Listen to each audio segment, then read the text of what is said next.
Hello, and welcome to the Washington Monthly. I'm your host, Ann Kim.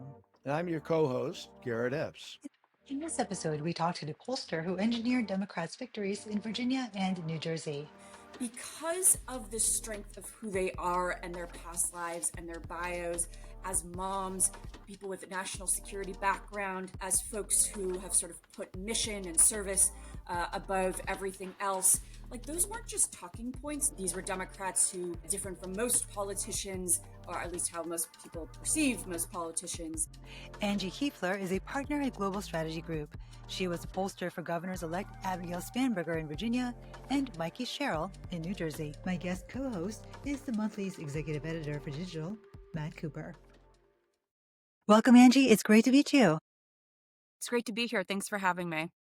Absolutely. Well, congratulations.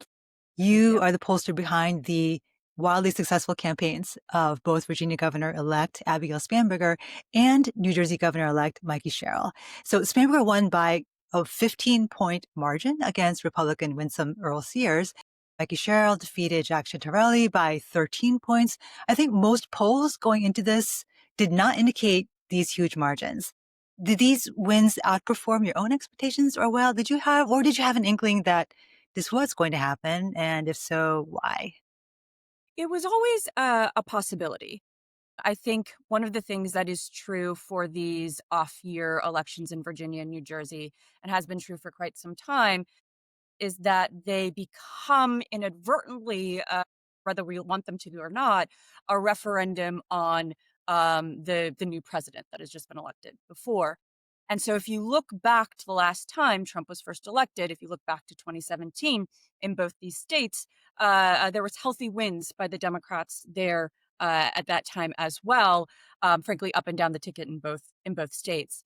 And so we always knew it was a possibility. Now, I frankly operate from the place of like, let's expect the worst and hope for the best. Let's plan to win in the worst case scenario. And then anything added is extra. And so that is what we were planning for. But in our various turnout scenarios that we always ran as well, we did see the chance of it hitting this high, especially in New Jersey.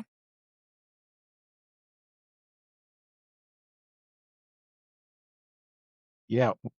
Well, congratulations. I'm from New Jersey, so I've seen my share of politicians rise and fall there.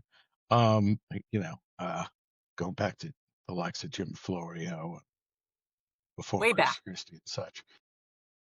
Yeah, exactly. Now, one thing I was interested in, of course, both candidates did a lot about affordability. They talked about affordability. It was clearly on the minds of voters. Did voters think that was something governors could do much about? In other words, when they, you've seen the crosstabs and the focus groups and such. Who are voters blaming for the high prices, or do they see it as an act of God? They see it as an act of, frankly, a lot of politicians from the past not doing their jobs right. They see it to some extent something that is outside really any political control. But the reason that it worked here, look, it's not unusual, obviously, for politicians to talk and candidates to talk about the economy and costs. That is something that does happen. Democrats obviously have had to do more of it and should be doing more of it, and both these candidates did. But one of the things we often run into is something you alluded to, where voters don't really believe politicians, candidates, anyone can do much about it. But what was different with these two women is that because of the strength of who they are and their past lives and their bios as moms, people with a national security background, as folks who have sort of put mission and service above everything else, like those weren't just talking points. Those were those are important components of their story, of their brand, of their message. And the reason it mattered is that it allowed voters to believe that they could maybe do something about this. They could maybe do something about costs and the economy, because these were different types of Democrats. These were Democrats who were not necessarily going to, were not traditional tax and spend Democrats. Those were Democrats who were not viewed as extreme because of their bios and background. These were Democrats who, different from most politicians, or at least how most people perceive most politicians, were not going to put their donors and party first. And all of that allowed people to hear them and believe them when they said, I'm going to do X, I'm going to do Y to help you and your family control this cost of living. That makes sense. Guess one more. There was a time when gun safety was such a big issue in states like New Jersey, and of course after the Dobbs decision, there was reason to think choice would dominate pretty much every state race in years to come. But they don't seem to have really been on the radar of voters that much. Are we now in a place where in some states the kind of choice in guns are settled enough that it doesn't matter that much, or is that still a salient issue? I know you've thought a lot about both of those lots. So abortion and guns obviously still matters to people. Abortion specifically was a part of both of these campaigns. I think the difference in how we utilized it strategically here was less something either Mikie or Abigail necessarily proactively talked about in paid communications, but it is something we used in paid communications to draw contrast with their opponents, Jack Ciattarrelli and Winsome Earle-Sears. And there was a layer of TV that included hitting them on wanting to ban abortion towards the end of each of these campaigns. And the reason for that is the way we go about disqualifying both of them. They're very, very different candidates. Obviously, you could not get two different Republicans than Jack Ciattarrelli and Winsome Earle-Sears. But frankly, the branding, the work we did to disqualify them was relatively similar, which was one,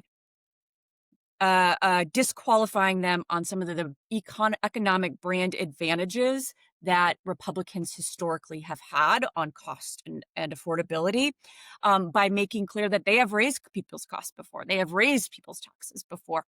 There was an entire high tax Jack line of contrast that was happening. And then the other component was to weave in the Trump and MAGA of it all to make clear that they were going to be so aligned with party and Trump that they would not do what was right to protect the people of the Commonwealth of Virginia and the state of New Jersey if Trump wanted to do something that was going to hurt those states. And then finally, there was this layer of extremism, of which abortion was the main proof point. So not only can you not trust either of these Republicans to do what was right because they're so aligned with MAGA and Trump, not only can you not trust these Republicans to lower your costs like you kind of thought you could trust Republicans before, finally, then you have this whole layer of, and they're so extreme they want to ban abortion. And so it's that combination that really did a lot of work to, frankly, disqualify both of these Republican opponents.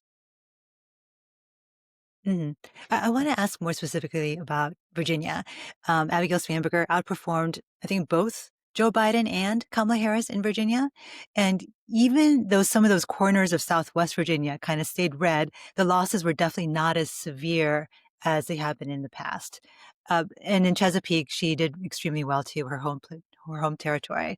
But do we know at this point who is making the shift back into the blue column and how durable do you think those shifts are going to be?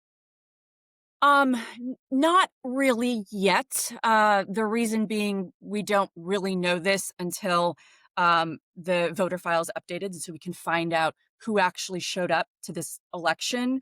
I know there's always some estimation based on precincts, but the reality is no, we don't particularly know who. We don't know how much of it, frankly, was just different people showing up. So we didn't have the same electorate. We don't know how much of it was persuasion. I tend to think it was a combination of both those things, given that turnout, while it will never match a presidential year, was still higher. And also Abigail historically, Mikie too, but both of them have had multiple races where they have done really great work in winning over some of these more traditional right-leaning-ish swing voters in rural communities and in many different communities.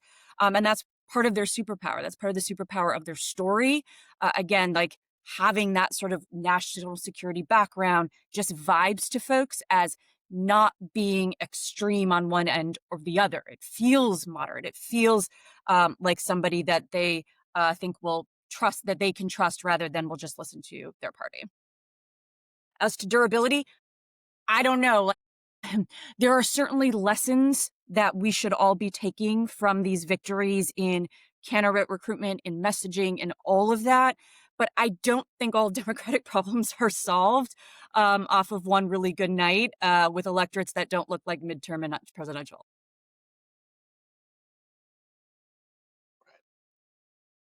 Just going back to New Jersey, all eyes were kind of on Passaic County with its big Hispanic population, a big Arab American Muslim population as well, after its dramatic swing to Trump in 2024. It moved back in a Democratic direction this time. Can you offer some insight about what happened there and among those communities? Yeah, it's probably a combination of a few things. One, we we played for them. We played for them hard. We were on Spanish TV. We did Latino focused mail. So we really very much targeted that group, but they're not a monolith. Obviously, there are different Of course. factors that they're persuaded by or not. And then in terms of messaging, look, there was some of it that was a little bit built in the Trump of it all, in the overreach of some of what he is doing, the mass deportations. That certainly, I have to believe, played a little bit of a role. The bigger role, though, again, was the message on cost and affordability. This is a population, in the vast majority of research that I've ever done, is particularly attuned to cost, to inflation, to business development, and preserving small businesses. And that is the messaging that Mikie specifically targeted them with. So I think it's a similar combination of some things that are happening in the national environment that are frankly beneficial to Democrats at the moment, and her uniqueness and a message as well. What do you think were the Okay. biggest mistakes that the GOP opponents made in both races? Matt mentioned that I live in Virginia, and I was, of course, inundated by some of these ads that were coming in from Winsome Earle-Sears platform, which struck me as a little bit tone deaf. But what are the other ways you think in which both candidates may have misfired in Yeah. their message to voters and in their whole approach? So I like to always assume when we're planning a campaign, right? So my job is to do the research to help inform campaign strategy, all of that, right? But it's a much bigger team, obviously. It's not the only way people figure out messaging. But the way it works is you do the research, you come up with the ideal message narrative that takes you along the way. But then you always plan for developments, and you plan for shifts your opponent might make. And I also like to assume my opponent is smart, smarter than us, is gonna do the smart thing. And so as part of that planning, and I think others on both these campaigns, were quite sure each of these candidates would try to distance themselves from the president, try to make themselves seem more moderate, try to push back on party leadership, because regardless of Donald Trump, the vast majority of put him aside for a second, he doesn't even matter. The vast majority of swing voters have never wanted a politician who was just going to be a party line vote. That is a long-standing belief. So regardless of even who the president was or is, they still should have been trying to promote some separation. And they never even tried.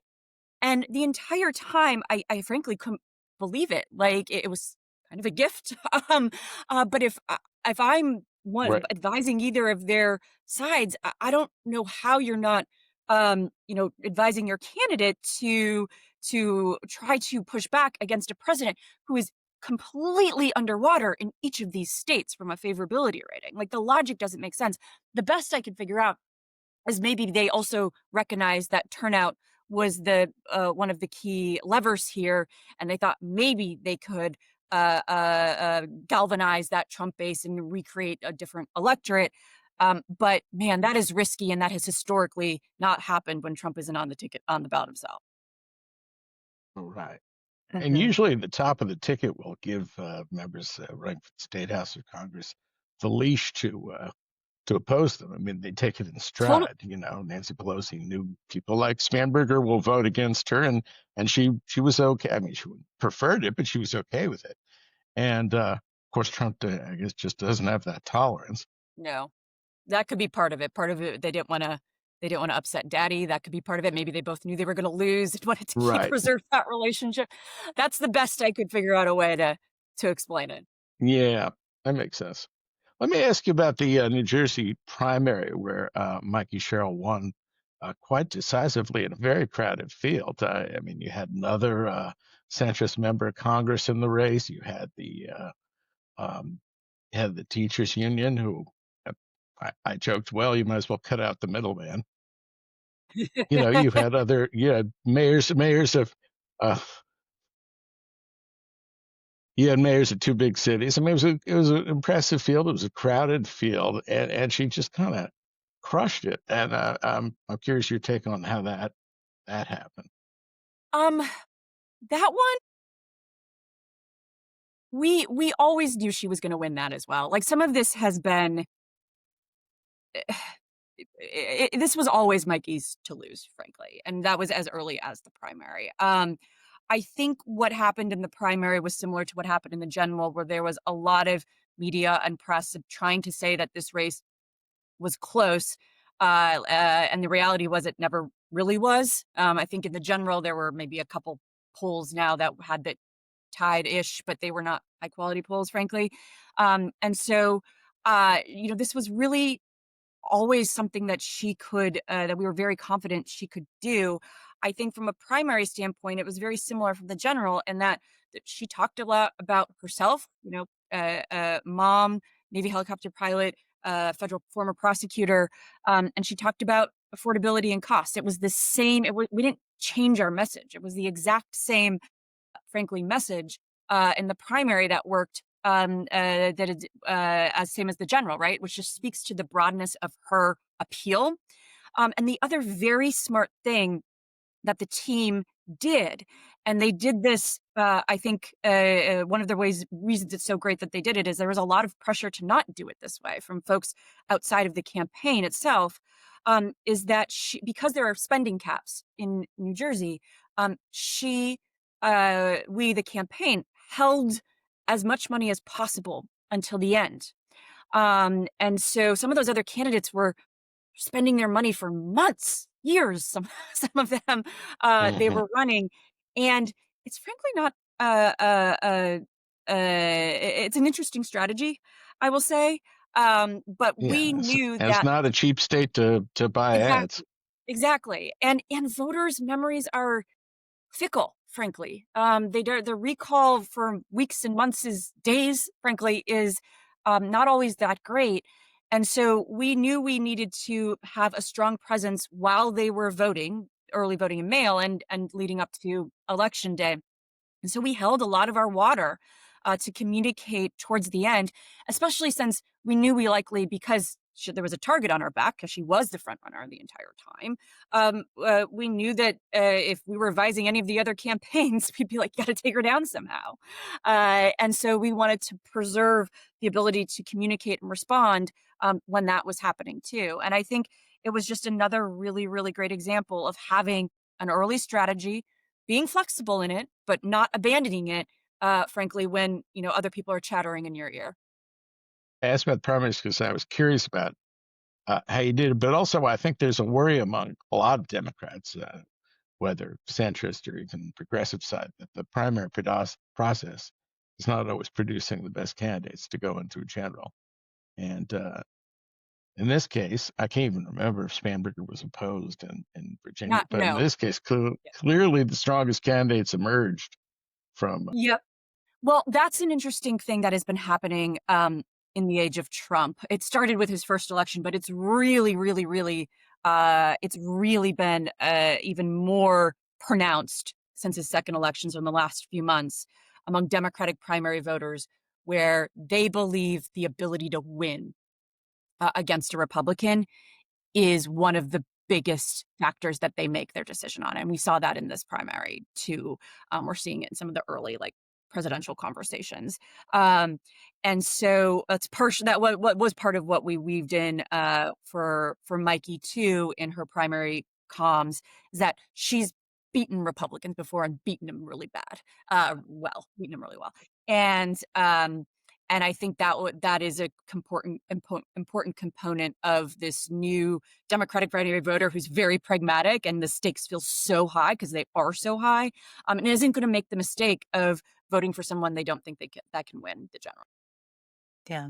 Okay, thank you. I want to ask a question about the business of polling before we bring it back to your advice for candidates in 2026. As I understand it, your client roster is pretty exclusively female, and you have led independent expenditure polling for Kansas Governor Laura Kelly, for instance, for the two Georgia politicians, gubernatorial candidate Stacey Abrams, Congresswoman Lucy McBath. Polling is also very much a male-dominated profession. So I want to ask you what you think you bring to this as a female pollster to the candidates you work with. And if you think to some extent, especially given that polling has been kind of beaten up over the last cycles, how your perspective improves polling as a profession and represents perspectives maybe that have not been represented as fully in the past.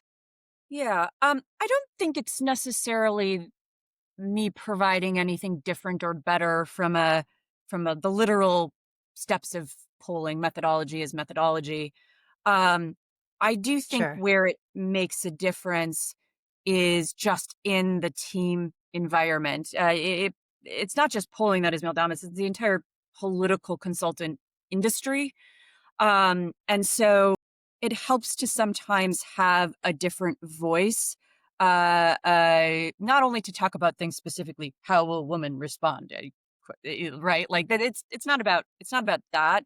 I do think though the way that I and other women that I have worked with in terms of how we think about branding a candidate, narrative of a candidate, it is a little bit different. It is robust. It is deeper. And I hadn't even clocked that as potentially a way women see the world slightly different thing until somebody flagged it for me relatively recently, right? So when, for example, when I'm thinking about how to build up a candidate brand, create a candidate brand, I have this whole framework about how one connects to someone emotionally, how one bonds with them based on lived experience, how one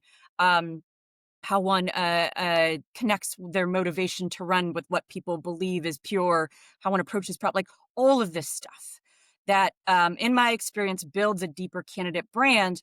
That's not how a lot of folks think about it. They're like, we test whatever pulls really well on policy and let's call it a day. And there's no shame in that. That has worked for many years. It does work for many years, but it doesn't always work. And it certainly doesn't work in really, really hard races where you need to develop, especially if you're a Democrat running in a redder place, you need to develop a deeper connection with the voters through paid comms usually, right? Like I still understand that is how campaigns are mostly won. But the whole narrative of how to frame somebody, I have found to be, I take a little bit of a different approach on. And someone relatively recently saw the sort of framework thing I was working on and goes, oh, yep, that is definitely how women think. And it was as a good thing, right? Like not disparaging. So there's a little bit of that, but on the whole, I just think it's important to have women's perspectives on these teams, these campaign teams that are predominantly men, and whether that's through me as a pollster, whether that's through a media consultant, a male like there's other ways that it can happen too. But I'm always happy to play that role. And also I get even more joy when I'm not the only woman on the team, which does still happen sometimes.